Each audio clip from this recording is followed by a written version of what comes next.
అధ్యక్ష, తెలంగాణ ఉద్యమం తీవ్రంగా ఉన్న సమయంలో ఉస్మాన్ యూనివర్సిటీలో ఉండేటువంటి విద్యార్థులు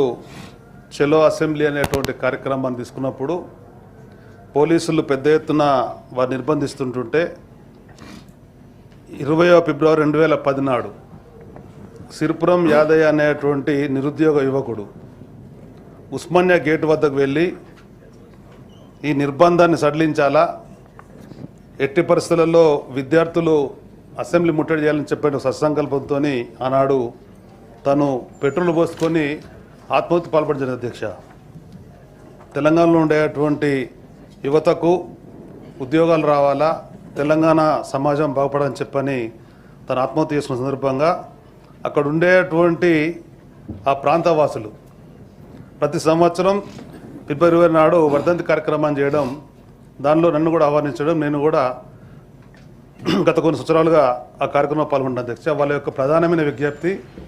మన గౌరవ మంత్రివర్యులు పొన్నం ప్రభాకర్ గారిని ఏదైతే సిరిపురం యాదయ్య స్మారక సమితి ఉందో వాళ్ళు తనని కలిసి విజ్ఞాపన చేశారు. అధ్యక్ష, ఉస్మానియా గేట్ వద్ద సిరిపురం యాదయ్య విగ్రహం ఏర్పాటు చేయాలని చెప్పని, సిరిపురం యాదయ్య యొక్క వర్ధంతి ప్రభుత్వం నిర్వహించాలని చెప్పనంటే పెద్ద మనసుతోని సోదరులు ప్రభాకర్ గారు మంత్రి గారు ముఖ్యమంత్రి గారికి విజ్ఞప్తి చేసినట్టుగా లెటర్ కూడా ఉంది. కనుక మీ ద్వారా ప్రభుత్వం విజ్ఞప్తి చేసేది ఆ యువకుని యొక్క మంచి భవిష్యత్తును కోల్పోయినటువంటి ఆ యువకుని విగ్రహాన్ని అక్కడ ఏర్పరిచినట్టయితే తన ఆశయ సాధనలో తెలంగాణ సంబంధం ఎప్పుడు జ్ఞాపకం ఉంటుంది. కనుక మరి మంత్రి గారు చొరవ తీసుకొని విగ్రహ ఏర్పాటు, అదేవిధంగా వర్ధంతి కార్యక్రమం ప్రభుత్వం చేసే విధంగా చూడాలని చెప్పని మీ ద్వారా విజ్ఞప్తి చేస్తూ, అదేవిధంగా అధ్యక్ష, తెలంగాణ రాష్ట్రంలో ఉండేటువంటి ఈ అమరవీరుల కుటుంబాలు కానీ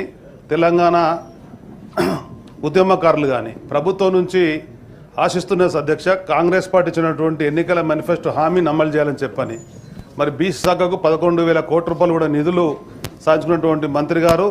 ఈ సంవత్సరం చెప్పిన ప్రకారం వాళ్ళందరికీ నిధులు కేటాయించి అదేవిధంగా స్థలాలు కూడా ఇవ్వాలని చెప్పని ఆ కార్యక్రమాన్ని చొరవేసుకోవాలని చెప్పని విజ్ఞప్తి. ధన్యవాదాలు.